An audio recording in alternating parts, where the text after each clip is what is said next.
Hello, fashionistas. Get ready to take a trip down memory lane as we explore the wild and wacky world of fashion history. We're talking about those trends that made people stop and stare, you know, the kind of looks that make you wonder, what were they thinking? Fashion is ever evolving, darling. We've all been there, rocking the latest trends. But then, a few years later, we look back and cringe. Our ancestors rocked some truly outrageous looks, from towering hairstyles to constricting corsets. Buckle up for a wild ride through fashion history. We'll uncover the stories behind these looks. Trust me, you'll never look at a crinoline the same way again.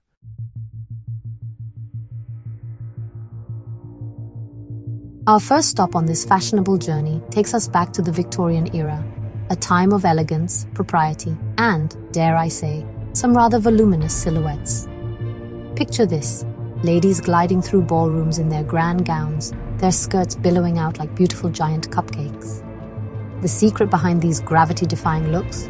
Crinolines, my dears. These structured petticoats were all the rage in the 19th century, creating that coveted hourglass figure that was oh so fashionable at the time. Think of them as the architectural marvels of the fashion world, providing the foundation for some truly show-stopping looks. Now you might be thinking, those crinolines look a tad impractical. And you wouldn't be wrong. These voluminous undergarments could be quite cumbersome, making it a challenge to navigate doorways, climb stairs, or even just sit down gracefully. But hey, fashion is all about sacrifice, right? And for Victorian women, a little discomfort was a small price to pay for the sake of fashion.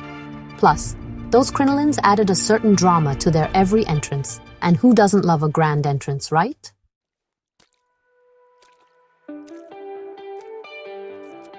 But crinolines were more than just a fashion statement. They were a symbol of status, my dears. The bigger the crinoline, the wealthier the woman. It was a way for women to showcase their social standing and turn heads wherever they went. Of course, these elaborate undergarments didn't come without their risks. Remember those flammable fabrics I mentioned earlier? Well, crinolines were notorious for catching fire. Just imagine all that fabric, just waiting for a stray spark to ignite it. In fact, crinoline fires were a serious hazard back then. It's a grim thought, but it's a reminder that even the most fashionable trends can have their downsides. It just goes to show that safety should always come first, even when you're trying to make a fashion statement. But despite the risks, crinolines remained a popular fashion choice for decades, proving that sometimes we're willing to endure a little discomfort or even danger in the name of fashion. And hey, who am I to judge? I've worn my fair share of uncomfortable shoes in the name of fashion.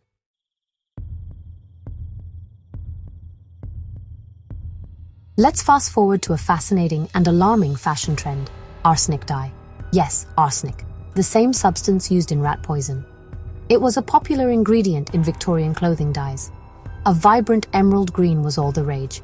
This color was everywhere, from dresses to accessories. The secret? Arsenic. It created a rich, intense green. But this fashionable color had a deadly secret. Arsenic is highly toxic, causing severe health problems. Despite the risks, people continued to wear it. It wasn't until high-profile deaths that the dangers were realized. One case was Matilda Scheurer, who died from arsenic poisoning. Her death shocked the fashion industry. Safer alternatives were eventually developed. It's a reminder that fashion should never come at the expense of health.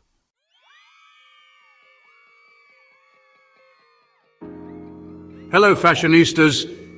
This week we're diving into the world of Crackowes. These shoes were all the rage in the 12th to 15th centuries.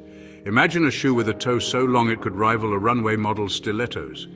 The name Cracowe comes from Krakow, Poland. Talk about putting your best foot forward. These shoes were a statement piece, honey.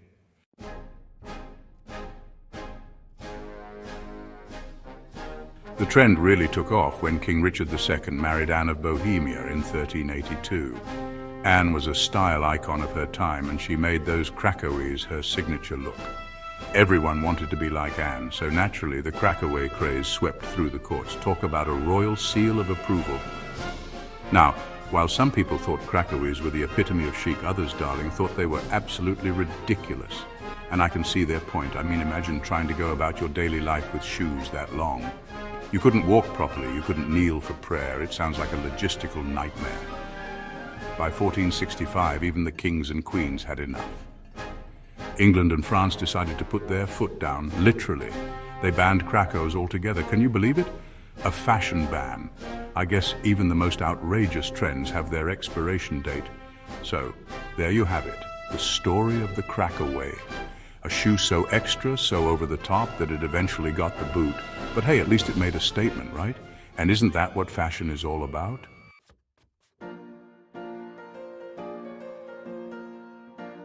Now ladies, let's talk about shoes again, but this time we're going even higher. Literally.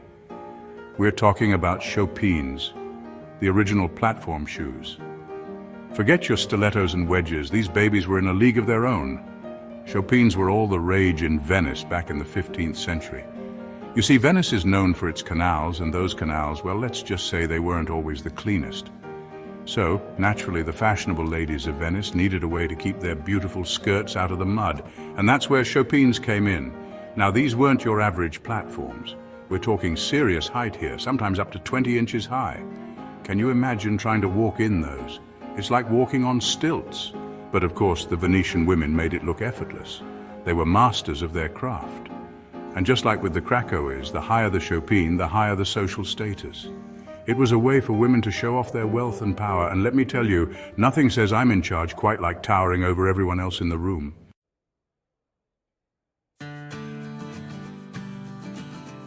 Chopines were crafted by attaching delicate slippers made of luxurious fabrics like velvet or silk onto blocks of wood or cork. Talk about a fashion statement. And they weren't just popular in Venice, these shoes made their way all over Europe.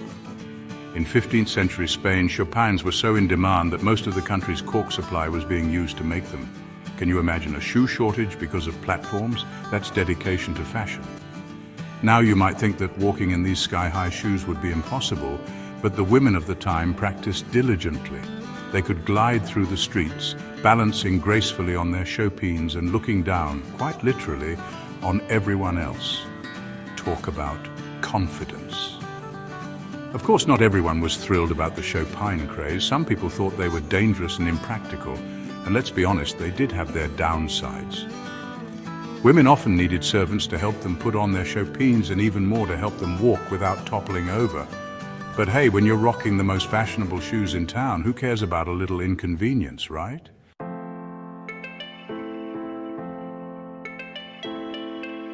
Alright, fashion lovers, buckle up because we're about to dive into a trend that might make you say, "You, forget pearly whites, we're talking about the blackened teeth craze." Yes, you heard that right. Black teeth were once considered a sign of beauty and status. Now you might be thinking, Heidi, that's just gross. But before you judge, let's take a trip back in time to Japan in the 8th century. During the Heian period, black was the new white, literally. Black objects were seen as incredibly beautiful, and that included teeth. So how did they achieve this look? Well, they used a special mixture called kanemizu, made from iron filings and vegetable tannins. It sounds pretty intense, right? But for the Japanese nobles, it was all about achieving that perfect shade of ebony for their teeth. And it wasn't just a fleeting trend, darling. Blackened teeth were all the rage for centuries in Japan.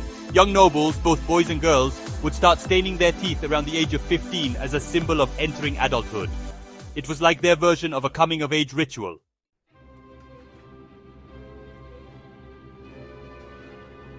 Now, Japan wasn't the only place where blackened teeth were in vogue.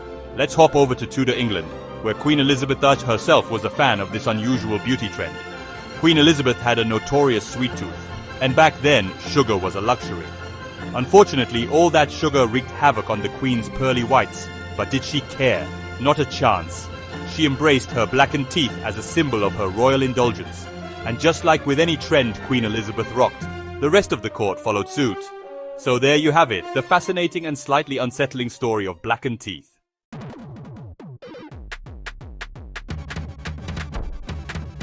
Okay, so we've talked about some pretty wild trends, but this one takes the cake.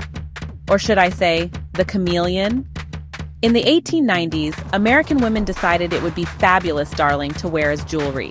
I mean, who needs diamonds when you have a reptile crawling on your chest, right? The idea was that these lizards, often misidentified as chameleons, would change color to match your outfit. Talk about a versatile accessory.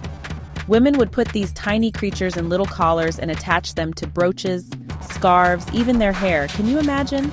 Of course, the poor lizards were not having it. They're living beings, not fashion statements. The SPCA, bless their hearts, stepped in to say, Hey, this is cruel. They pointed out that these women had no idea how to care for these animals. I mean, would you wear a puppy as a hat? New York City even banned the sale of lizards for this purpose. But you know how it is with trends, darling. Some people just can't resist. Even with the ban, the lizard craze continued for a while.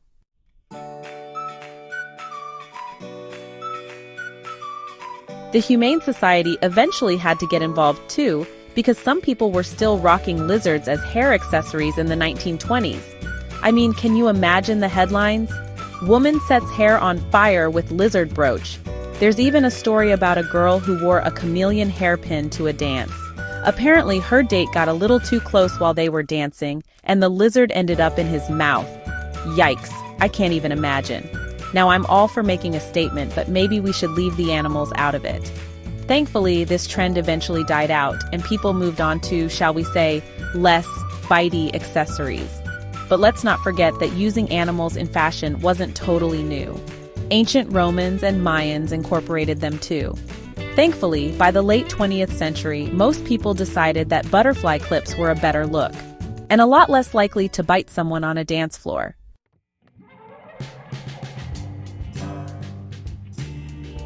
Hello, fashionistas! This week we're diving into the world of Tudor fashion, and let me tell you, these royals were not afraid to make a statement. We're talking about ruffs, darlings, those iconic collars that just scream Elizabethan elegance. Picture this, England in the 1500s, Queen Elizabeth I, the ultimate trendsetter, rocking these elaborate ruffs made of the finest linen. I mean, who wouldn't want to frame their face with yards of luxurious fabric? It's like a built-in spotlight, highlighting those regal features. Now, you might be thinking, those ruffs look a tad constricting, and you wouldn't be wrong. These babies were stiff, they were thick, and they could be a real pain in the neck. Literally. Imagine trying to eat a 4-course meal with one of those things on. Not exactly practical, but hey, fashion is pain, right? But there's more to ruffs than meets the eye. They weren't just a fashion statement, they were a status symbol. The bigger and more elaborate the ruff, the wealthier and more important you were. It's like the Tudor equivalent of a designer handbag or a luxury car.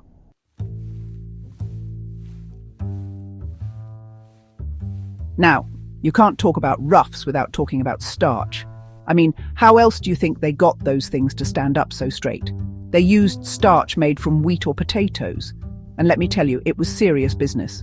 These collars were so stiff that they needed wires and support structures to hold their shape. Can you imagine having to wear a wire cage around your neck all day? Talk about suffering for fashion. But hey, at least they were hygienic, right? Well, not so much.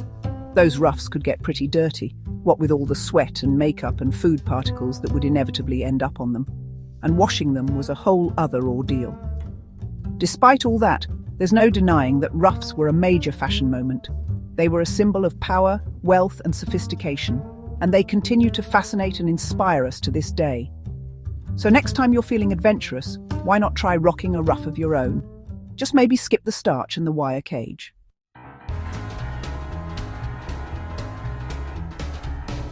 All right, fashion lovers, buckle up because we're about to take a trip back to the early 1900s, a time when women's fashion took a turn for the restrictive.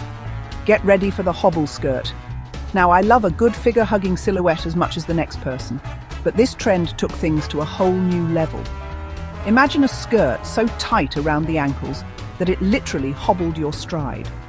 Not exactly the epitome of grace and elegance, right? But hold on, there's a method to this madness. You see, this was a time when women were starting to embrace more active lifestyles. They were riding bicycles, playing tennis, and even driving cars. And those long, flowing skirts just weren't cutting it. Enter the hobble skirt, a supposedly modern solution that allowed women to show off their ankles while still maintaining a sense of modesty. Of course, it also meant they could barely walk. But hey, who needs to walk when you can look fabulous, right?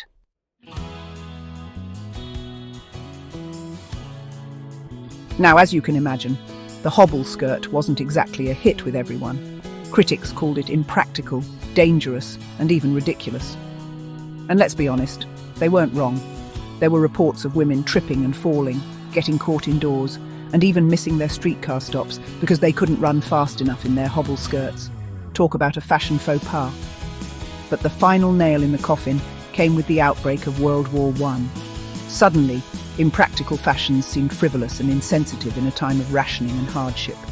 So the hobble skirt went out of style as quickly as it came in, becoming a distant memory of a time when fashion was more about making a statement than about practicality or comfort. And you know what? I think I'm okay with that.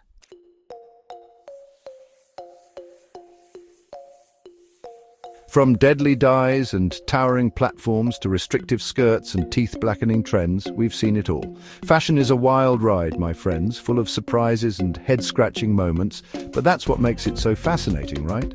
It's a reflection of our history, our culture, and our ever-evolving ideas of beauty.